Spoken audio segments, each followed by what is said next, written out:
Hello and welcome to the Fishing Guide Podcast. I'm your host, Brad Wiegman, and we are at the crappie compound. And we have special guests. It's crazy, some of the crappie fishermen we have here that have years and years and years of experience.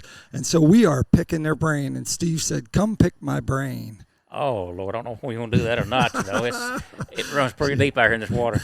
That's right. So Steve Coleman's been around forever and ever. And has done all kinds of techniques, but lately he has been doing something special with a B&M pole that's a pole that extends out. So I'll let you explain to everyone what you're using for a pole and what's it called. Well, B&M come out with a pole that's called the Little Mighty, which I have it right here. It's a telescopic pole. It comes, it's 15, 20, 25 feet. A lot of my guide trips lately, the customers, I have put this in their hands, Right. And I explained to them, you're going to hate it and you're going to love it. They hate it when they first start fishing with it. By the end of the day, when they catching those fish, I'm talking about 20 foot out. Right. With a really light pole. And you talking about some action with it now. They are hooked with it. I mean, it's this pole, the 20-foot pole is what I like to fish with. Then I got another one that's a prototype. It's not out yet. Right. It's 25 foot long. But what you can do with this pole, especially with forward-facing sonar, right? Those fish are coming to your boat. When they get within 20 foot of your boat, 18, it's like a big buck. He's getting ready to leave. Right. What you got to do, you got to catch him at that distance. And with these long poles, hey, I can drop it right on their head and catch just about every single one of them. All right. It's unreal to see it. So, is it heavy? It's 20 foot, like a 20-foot pole. How heavy is it? This pole is not heavy at all. It comes in. We fish it in just a little bit. Keep it under our arm. Okay. And it's not real heavy. Just put it in your hand just for a second. Oh yeah, it's light. It's light. Way out there. It's way out there. Yeah. You use that for leverage. For leverage, right. So how do you rig your line on the end? What is the tip? How do you get your line on there? Do you just tie it on the end? Well, if you're fishing like in 7 foot of water, say 12 foot of water, 15 foot of water, anything over 15 foot, I would probably use a pole with a reel on it. But anything in shallow water, you rig it with how much line it is deep, the depth of the water is. Okay. Like if it's 7 foot deep, I'll usually put 7-8 foot of line on it just to reach the bottom, because the line is actually tied to the end of the pole. Okay. Let's look at that. I tie it to the end of the pole. I've got one sitting right here. Let me show you. All right. This is just an example, though. So you use monofilament or fluorocarbon? I like monofilament. Okay. And all I use is like a 1/4 ounce sinker. Okay. Sometimes I wrap it. Sometimes I use the bead stop on it, to stop that sinker. All right. But you see about how far that is. Okay. Probably a foot there. And I like to use a split shot. Most time it's a number 7 split shot. Probably 2 to 3 inches above that crappie hook. And that's a 214 Eagle Claw, what that is, number 2. And what that does, when I put this in the water, if I can grab a hold of it here, get it all mangled up. When you put this in the water, that hook falls. You've got live bait on the end of it. Okay. That minnow cannot swim off with that sinker. He just goes around and around and around. And if you got it in front of that crappie's face, it's over with. He's got it. He's going to eat it. Yeah. Let's look at the tip of this again. So tell us what. Well, how's this tip? What's on the tip? Okay. This is my backyard version of a tip. This pole actually comes with a really limber tip. Right. And if you're not careful, you will break it off. I mean, it's real limber. It's got a little piece of thread that's tied on the end of it that you tie your line to. Okay. Actually, what I do, I remove the last 2 sections of the pole. Right. And I know everybody's got broke poles laying around the house. Plenty of B&M tips. Right. This is actually an old B&M tip. Right. Pole. I just cut it what retrofits back inside there about that far and slide it back in. Right. And this tip is solid and it won't break. Wow. And the only way, you could tie it into your pole, but what I do is it's kind of a rig there. I just put a little piece of black tape on it. It grabs your pole and it's not coming off. Right. I'll tie that tape behind it, half hitch it on there a couple of times. it's ready to go. Ready to go. I mean, simple. And the other one comes with like a loop end, and that's where you put your line in. It's got a little piece of material that hangs off of it. Okay. You tie it to that, and once you get it tied on there, it's not going to slip off. I gotcha. But those tips are very easy to break. Right. So they should be careful with those. Most people, when they catch a fish, they want to pick him up. Right. With these poles, what you do. Yeah, what do you do? When you reach out there, and I'm not going to get it all the way out, but right. when he bites that pole, it's just a quick hook set. And you keep that pole tight, and you're sliding it in the whole time with that pole tight. What you're doing until you get him close enough, so that pole gets shorter. When you get him close enough, you can either reach him down there and pick him up, or you can dip him up with your dip net. I gotcha. So you're not jerking. It's not a hard hook set. You're just slow and steady is what it is. Just a quick jerk and slow and steady. What it is. And is that the reason why people say when they're around you they can hear this popping noise? What's that popping noise? Because everyone, let me tell you. So people are like, you need to go with Steve because you're going to hear this all this popping noise. Well, if I'm fishing out there and I see a fish right by the boat, my pole's too long. Right. I'm like, I'm getting it in there. You know, if he's right beside the boat, I can get it all the way down right there. Right. You know, Mickey Mouse pole. You know, and if he's out there, I can get it right out there just that quick. Right. You know, I can follow. And if I'm out there and he's just a little bit closer to me, I just ease it in on top of his head. You know, just right. You feel it stick. That's when you got to pop it. You know, it just pops. Yeah, we can hear it popping. It pops. Hopefully, they can hear that popping on the. But it takes a while to fish with it to get real consistent. But once you do, I can't fish nothing else. You know, I'm a troller. You know, I'm a minnow rigger, and hey, you get hooked on it. That's all I can say. I mean, it's awesome. You know, little mighty. You know, it's a big mighty. Is what it is. That's the B&M version. I know they got shorter ones than that one, right? I think it's a 15 foot. Yeah. Yeah, because I think I have the 15 and the 20 inside there, but this is a 20. The 25 is a little heavier for me. But the prototype pole they've got, it's gonna be it's a checkered style. Right. You know, where this one here, sometimes when you get it wet, it'll stick on you. If you pull it out too hard, it'll stick on you. But the checkered body on the other one that's soon to come, it won't stick. So tell us, you know, is there any tricks that they need to know about when they get it way out there? Because when they get way out there, it's become a different pole. 7-foot poles, everyone, you know, might be the longest pole that anyone's ever crappie fished with.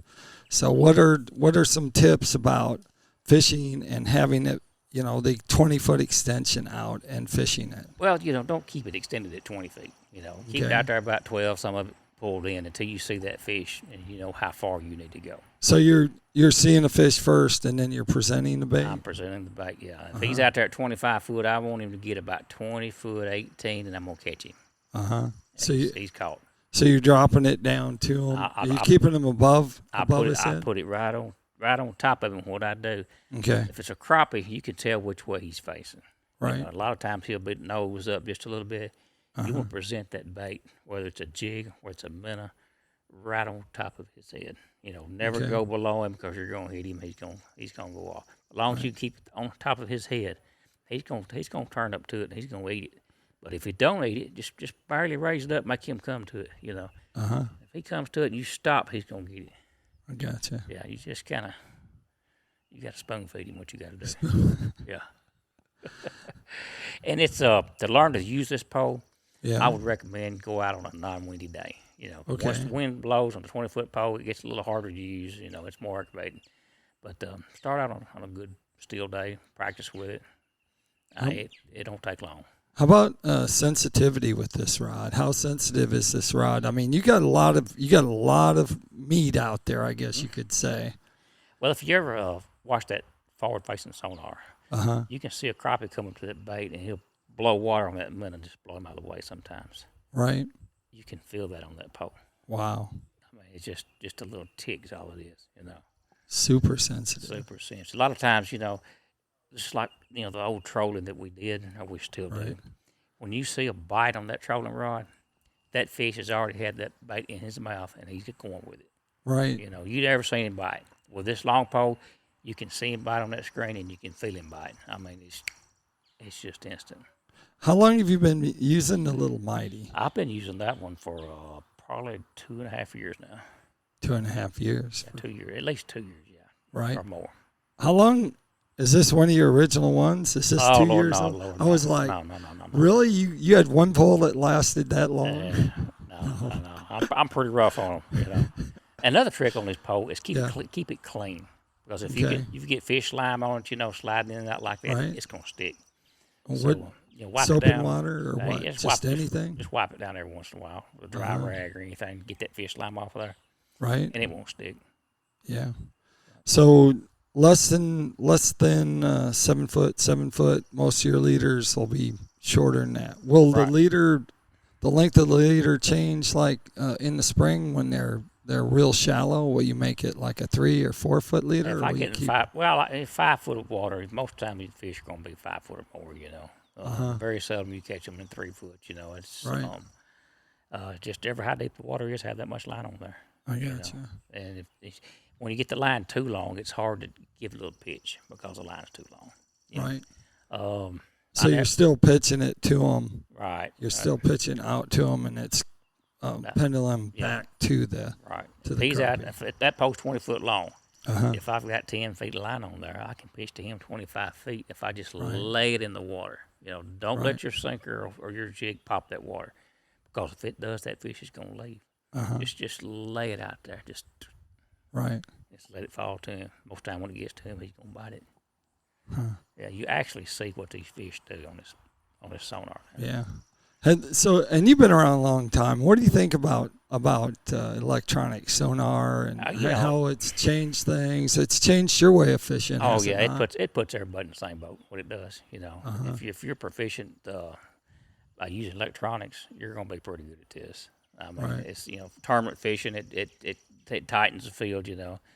They say some people, they a little more talented with it, and they kind of run away with the field every once in a while. But it's starting to balance out now, since it's still new. People trying to figure out how to use it. Right. And it's coming around for a lot of people.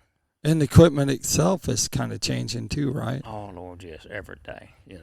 Trolling motors, power poles, everything. Crappie brakes. Now, who ever heard of crappie brakes 2 or 3 years ago? Right. And I said, what is crappie brakes? This is a trolling motor on the back of the boat that pulls you backwards. Punch a button. Yep. Power pole. My power pole's a little logging chain I just drag off the back of the boat. There you go. It stops me when I let off the trolling motor. It stops me, So. Oh, that's a good idea. Yeah, it's the old way. Yeah. You have lots of creative things on your boat, don't you? Oh yeah, I've been doing this I'm 60 years old now. I've been fishing since I was about 4. So. Right. You kind of lay in bed at night and you just think about what you can do next. What's the one crappie you caught that is the most memorable crappie? What one sets it off that, like, was it your very first crappie, or was it your biggest crappie, or what crappie, like, you would remember someone ask you, what's your best crappie you ever caught? It was probably a Grenada a couple of years ago. During a tournament, I caught, had 5 fish weighed over 3 pounds in the tournament. And 2 of them, one was a 373, and the other one was a 363. Wow. And they look like whales when they come in the boat, And I can remember one more fish on that same day. When I got him to the top of the water, he made those look sick. Wow. But he come off. So the one you remember the most is the one that got away? Man, that happens. When you see his big mouth out there, it looks like a fruit jar. You know he's big. Yeah, I remember that. I remember the tree. I remember the little creek that he come off in, Right. So, but anyway, if you're going to catch a big fish, Grenada's got some 4-pound crappie in it. That's right. Yeah. And if they're, for the spider riggers out there, what's one tip you would give to someone who's spider rigging, maybe hasn't done it a lot? Oh, Lord, just get out there and do it, Okay. Don't let this forward-facing sonar bother you. People say, well, it's over with. It's not.